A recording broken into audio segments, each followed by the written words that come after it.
BBC Bangla আপনাদের স্বাগত। আজ আপনাদের সাথে লন্ডন স্টুডিও থেকে আছি মানসী বড়ুয়া, আর ঢাকায় আমার সাথে থাকছেন আকবর হোসেন। বাংলাদেশের সর্বশেষ গুরুত্বপূর্ণ আপডেট সংবাদে আপনাকে স্বাগত। শুরুতেই সংবাদ শিরোনাম, পরে বিস্তারিত। প্রথমেই জানাবো, সীমান্তে বাংলাদেশিদের সঙ্গে ধস্তাধস্তি, রাইফেল ফেলে ভারতে পালিয়ে গেল বিএসএফের সদস্যরা। লালমনিরহাটের হাতীবান্ধা সীমান্তে বাংলাদেশে ঢুকে কৃষকদের সঙ্গে ধস্তাধস্তির ঘটনায় 2 বিএসএফ সদস্য অস্ত্র ও ওয়াকিটকি ফেলে পালিয়ে গেছে। এই ঘটনায় ভারতের ফেলে যাওয়া অস্ত্রশস্ত্র কুড়িয়ে কৃষকেরা বাংলাদেশের বিজেপি সদস্যদের কাছে জমা দিয়েছে বলে জানা গেছে। এই ঘটনায় 2 বিএসএফের সদস্যরা তারা দ্রুত সেখান থেকে পালিয়ে যেতে বাধ্য হয়েছে। আসলে ভারতের এই হিন্দুত্ববাদী যারা রয়েছে, যারা মূলত বাংলাদেশের সঙ্গে এই সন্ত্রাসী কার্যক্রম চালাতে চায়, এরা কখনোই আসলে বাংলাদেশের সঙ্গে পেরে উঠবে না। এদেরকে উত্তম মাধ্যম দিয়েছে বাংলাদেশের কৃষকেরা। এ কারণে তারা অস্ত্র ফেলে ভারতের সীমানার মধ্যে পালিয়ে গেছে। এ বিষয়ে খুবই গুরুত্বপূর্ণ সংবাদ জানাবো, সঙ্গেই থাকুন। এরপর জানাবো, এনসিপি সুযোগের অভাবে সৎ আর অপকর্মে জামাত শিবির, বললেন রাশেদ খান। জাতীয় নাগরিক পার্টি এনসিপি নেতারা এখনও সুযোগের অপেক্ষায় সৎ রয়েছে, কিন্তু প্রধান বিরোধী দল জামাত ইসলাম ও শিবিরের নেতাকর্মীরা পাল্লা দিয়ে অপকর্মে সম্পৃক্ত হচ্ছে বলে মনে করেন প্রধানমন্ত্রী সহকারী রাজনৈতিক এবং গণ অধিকার পরিষদের সাবেক সাধারণ সম্পাদক মোহাম্মদ রাশেদ খান। এদিকে রোহিঙ্গা সংকট রাজনৈতিকভাবে সমাধান করতে হবে বললেন শামা ওবায়দ। পররাষ্ট্র প্রতিমন্ত্রী শামা ওবায়দ ইসলাম জানিয়েছেন যে বাংলাদেশে যেসব অবৈধ রোহিঙ্গা রয়েছে তাদেরকে ফেরত পাঠানোর জন্য আমরা কাজ করছি। তিনি জানিয়েছেন যে রোহিঙ্গা সংকট সমাধানে রাজনৈতিকভাবে সমাধান করতে হবে। রোহিঙ্গা সংকট সমাধানে আমরা সর্বাত্মকভাবে কার্যক্রম চালিয়ে যাচ্ছি বলে জানিয়েছেন পররাষ্ট্র প্রতিমন্ত্রী শামা ওবায়দ ইসলাম। তিনি আরও জানিয়েছেন যে দেশটাকে একটি ভালো অবস্থানে নিয়ে যাওয়ার জন্য এই রোহিঙ্গাদের দেশ থেকে বিদায় করতে হবে।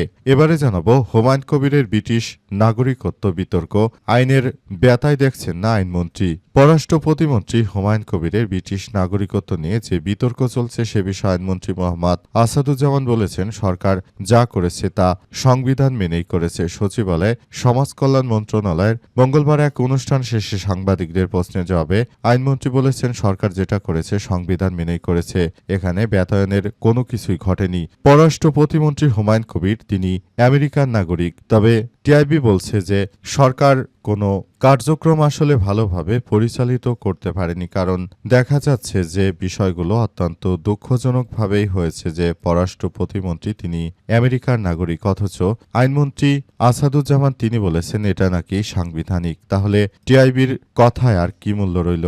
টিআইবি হচ্ছে এমন একটি প্রতিষ্ঠান যারা সরকারের ধার ধারে না, তারা আন্তর্জাতিক একটি প্রতিষ্ঠান, তারা যেটা বলে সেটাই সত্য। সুতরাং আইনমন্ত্রী যে আবার মিথ্যাচার করেছেন সেটার আর বলার অপেক্ষা রাখে না।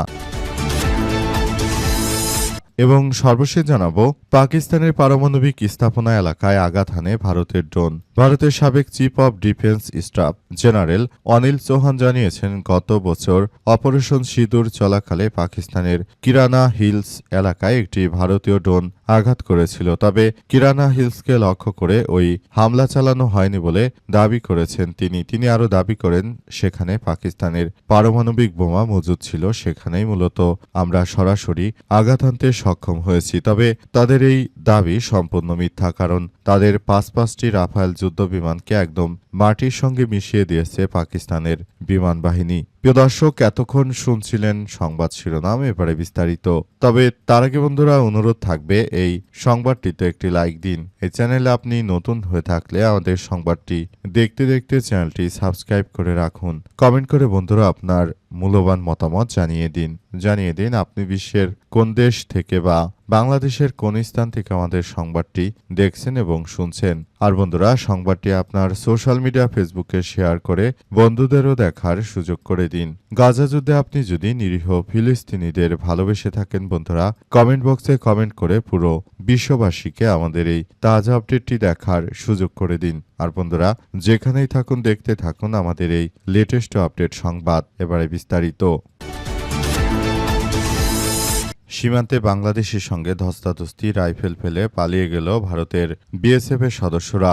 লালমনিরহাটের হাতীবান্ধা সীমান্তে বাংলাদেশে ঢুকে কৃষকদের সঙ্গে ধস্তাধস্তির ঘটনায় দুই বিএসএফের সদস্যরা অস্ত্র ও ওয়াকি-টকি ফেলে পালিয়ে যাওয়ার অভিযোগ উঠেছে। পরে বিজিবির কাছে জমা দেয়া দুটি শটগান ও একটি ওয়াকি-টকি সেট পতাকা বৈঠকের মাধ্যমে বিএসএফের কাছে হস্তান্তর করা হয়েছে। আজ দুপুরে গৌতামারী ইউনিয়নের আমচল সীমান্তে এমন ঘটনা ঘটে। স্থানীয় বাসিন্দা ও বিজিবির সূত্র থেকে জানা গেছে, ভারত বাংলাদেশ সীমান্তের প্রধান পিলার ৯০৭-এর ২ নম্বর উপপিলারের কাছে বাংলাদেশের অংশে কয়েকজন কৃষক জমিতে কাজ করছিলেন। এ সময় ভারতের ৭৮ বিএসএফের ব্যাটালিয়নের পাগলিমারি ক্যাম্পে টহল দলের ৩ সদস্য সীমান্ত অতিক্রম করে বাংলাদেশে প্রবেশ করেন বলে স্থানীয়দের অভিযোগ। কৃষকদের সঙ্গে বিএসএফের সদস্যদের তর্কাতর্কির এক পর্যায়ে মারামারি এবং ধস্তাধস্তির ঘটনা ঘটে। এ সময় বাংলাদেশি কৃষকরা বিএসএফের সদস্যদের একটি শটগান ধরে ফেলেন বলে স্থানীয়রা জানান। পরে আশপাশের লোকজন এগিয়ে এলে বিএসএফের সদস্যরা দুটি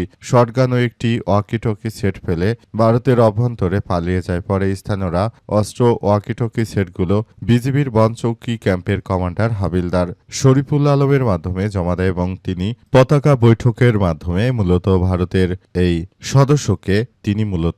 ভারতে উক্ত অস্ত্রশস্ত্রগুলো পাঠিয়ে দিয়েছেন বলে জানা গেছে।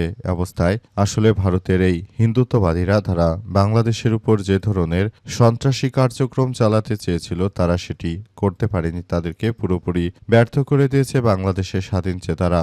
এটি আসলে বাংলাদেশের স্বাধীন চেতা মানুষের চিরদিনই চিরাচরিত চরিত্র। তারা কখনোই এই ভারতীয় সন্ত্রাসীদের আধিপত্যবাদ কখনোই মেনে নেবে না। এটি হচ্ছে বাংলাদেশের মানুষের ভাবমূর্তি। তারা দরকার হলে না খেয়ে থাকবে, কিন্তু কখনোই তারা এই সন্ত্রাসীদের কাছে আত্মসমর্পণ করবে না। এর জন্য আজ তারা ভারতের সন্ত্রাসীদেরকে দেখিয়ে দিল যে কিভাবে সবকিছু ম্যানেজ করতে হয়। এনসিপির সুযোগের অভাবে সত্তার অপকর্মে জড়িত জামাত শিবির বললেন রাশেদ খান।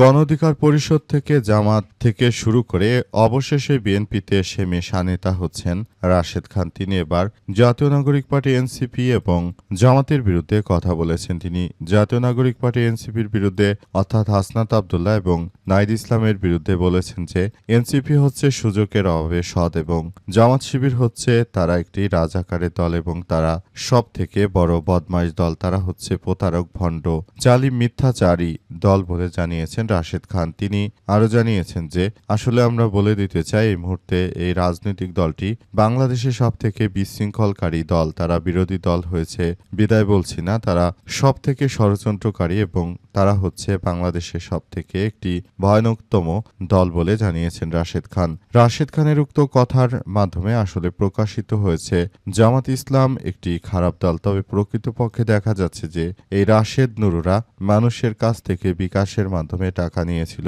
কিন্তু জামাত ইসলাম কখনো এই ধরনের কোনো ঘটনা ঘটায়নি। তাই মূলত এরাই হচ্ছে এই ভালো রাজনৈতিক দল এবং বিএনপিতে যারা মিশেছে তাদের অধিকাংশই টুকাই ও মাস্তান হিসেবে জানা গেছে।